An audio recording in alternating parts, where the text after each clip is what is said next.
This video demonstrates using engagement strategies prior to a young person's enrollment in an early intervention program. While information relevant to the evaluation may be gathered at this time, it is not the goal of this encounter. The clinician's objective is to provide information about on-track services and to engage with the young person and their family. Christy is a 20-year-old female currently hospitalized following a serious suicide attempt.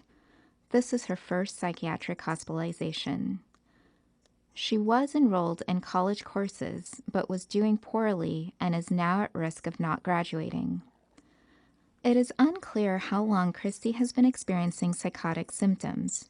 However, a gradual decline in social and occupational functioning over the past 6 months is evident.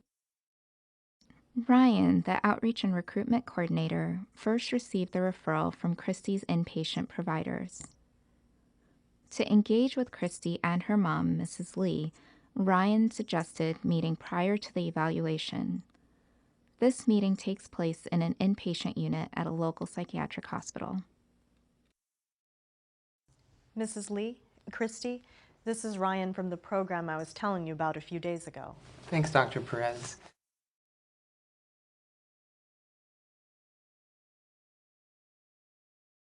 Christy and Mrs. Lee, thanks so much for taking the time to meet with me today. I don't know how much you already know about On Track, but I thought I could take some time to say a little bit more about our program and answer any questions that you might have for me. And can you say a bit more about the services you offer, such as medication management? Yes, that is definitely something Christy's father and I are concerned about. Will you help her with that?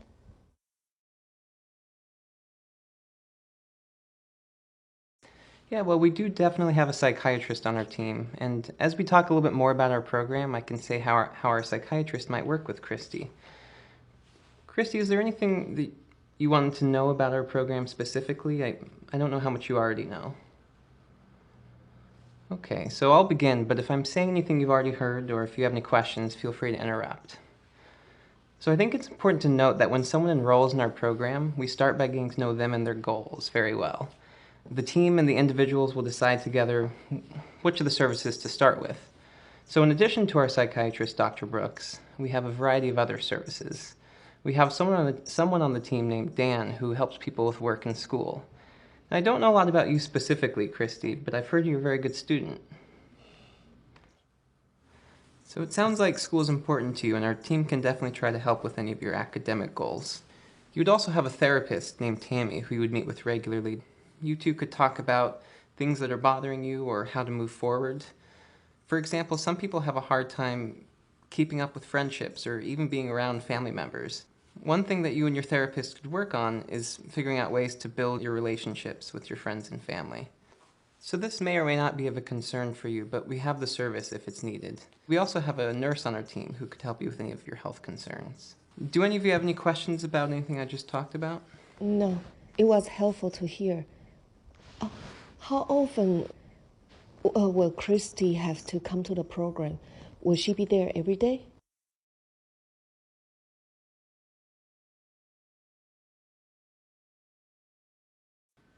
So that's a good question. If this sounds like the right type of program for Christy, we would work with you both to figure out what makes the most sense. For example, Christy may only need to come in once a week.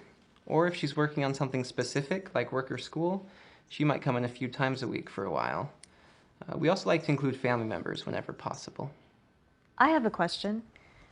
Christy's had such a tough time with medication, and we're concerned that she's going to just stop taking her meds when she leaves here. We've been talking about starting her on a depot medication. Is this something your program can provide? Yeah, well, I guess the short answer is yes. We do work with people who may need such medications, but we would take some time initially as well as down the line to work with Christy and her family to figure out what makes the most sense. I'm happy to answer more questions, but Christy, I'd love to chat for a little bit. How does that sound? Great. Dr. Perez, Mrs. Lee, Christy and I will meet for a little bit if that's okay. Okay, sure. I'll wait in the waiting room so we can talk again later. Ryan, I don't think I'll be able to join you later, but let me know if you have any questions. Okay, great. Thank you. Thanks for being up for chatting for a bit, Christy. I know you've had a lot of people to talk to since you've been here. It's okay, I'm getting used to it. Well, I appreciate it. Do you have any questions about our program or anything I was talking about earlier? It sounds like a lot of stuff. Do I have to speak to all those different people? Yeah, you're right. Our team offers a lot of different services, but you don't have to meet with everyone on the team. Who you meet with is based on what you think is most important. Was there anything that you wanted to hear a little bit more about? Maybe I can tell you more about what we do, and if you feel comfortable, maybe you can share what's been going on for you recently. How does that sound? Okay. Great.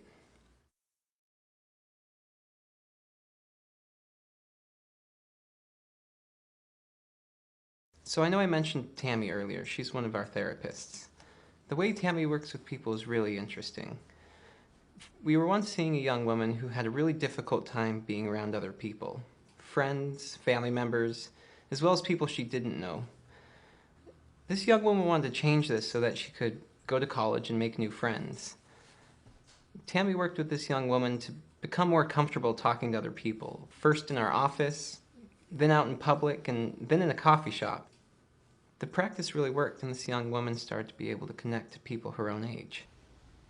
That sounds really hard, what she was going through. Is she okay now? And she is. She's actually working at a coffee shop now and meeting new people every day. Did she see other people on the team too? She did. Dan, who helps people with work and school, met with her quite a bit. They started going out into the city and looking for jobs together. At first, it was hard for her to talk to managers, but they practiced together and it got easier. That sounds kind of cool. And she's working now.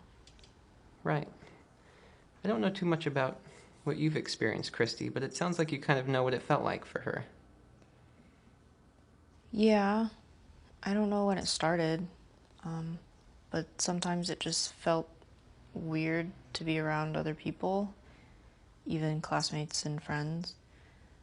And when it got worse, I just ended up wanting to stay home a lot. Then my mom started noticing that I didn't want to come home on weekends to visit. And then one day my roommate called her to tell her that I was in bed for a few days and not eating. And not coming home was a change for you? Yeah, I used to come home at least once every 2 weeks, but I just didn't feel like it anymore. Well, sometimes we need a break. Were classes still going on at that time? Mm-hmm. That's when Nikki, my roommate, got worried because she knows I don't really miss class.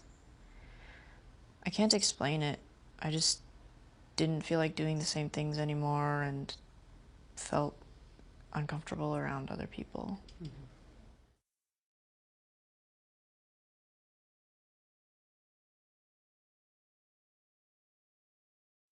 Well, maybe if you end up coming to our program, you and Tammy could work on reconnecting with some of your friends. It sounds like classes have also been difficult recently.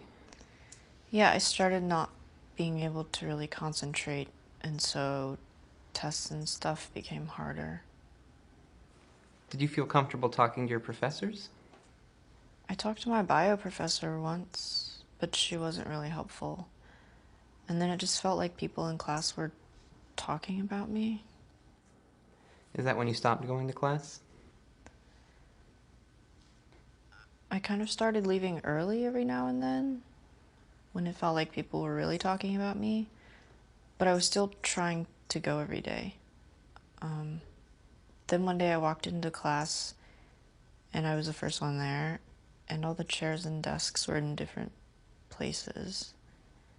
And there was only one chair sitting in the corner without a desk.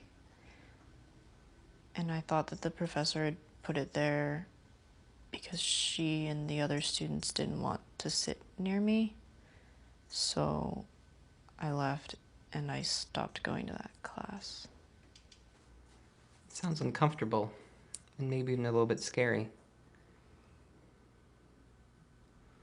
I think earlier you mentioned you may not graduate this year. Is that right? Well, that's unfortunate because it sounds like you've been working really hard. Well, I don't know the specifics, and you don't have to share them with me right now, but we do have someone on our team, as I mentioned, who helps people with school. If it's an issue, perhaps you can both meet, and he may even be able to speak to your professors or your advisors at school. He would do that? He would.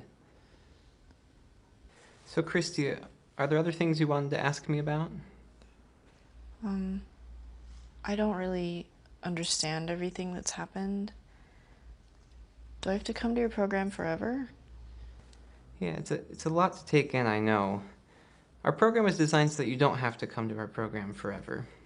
The idea is that we'll help you along in whatever way we can over the next couple of years. And hopefully in that time you'll not only be feeling better, but you'll also learn how to manage things differently. For example, you'll know what to do if you ever start feeling like other people know what you're thinking, or if you're not able to get out of bed again. Does that make sense? So, when I get out of here, what should I do?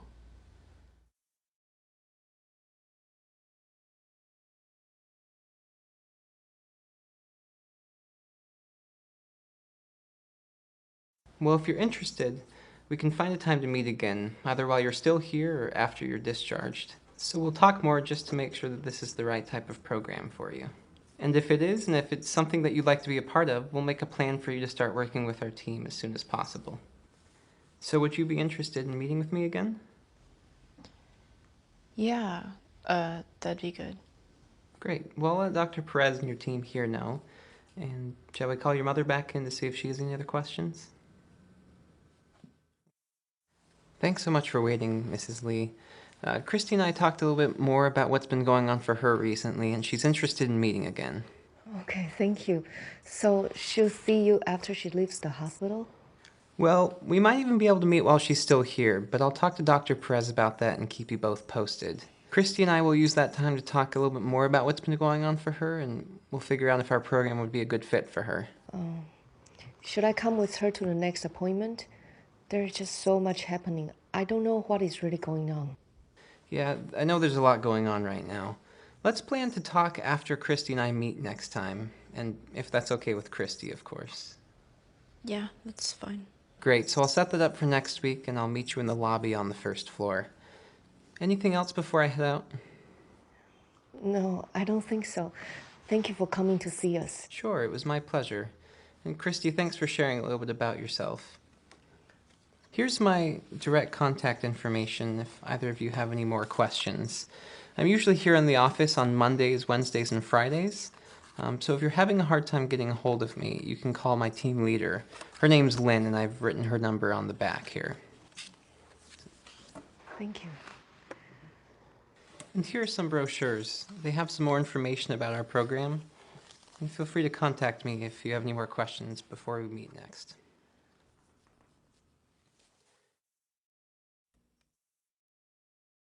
During initial meetings, it is important to address the concerns of all participants while ensuring the young person has a space to be heard and ask questions. While addressing Mrs. Lee and the provider's questions, Ryan remained attentive to Christy, verbally and with eye contact, conveying to Christy that her needs are important. Ryan refrains from making the meeting feel like an interview. He refers to team members by name and provides examples of how the team works. Such illustrations may help young people and their family members feel more connected to the team. At the end of the meeting, Ryan reviews the next steps with Christy, emphasizing the importance of her active participation throughout the process. Ryan provides Christy and her mom with materials such as flyers and business cards to ensure they know how to get in touch with the program. He emphasizes that the team is available for phone and in-person discussions.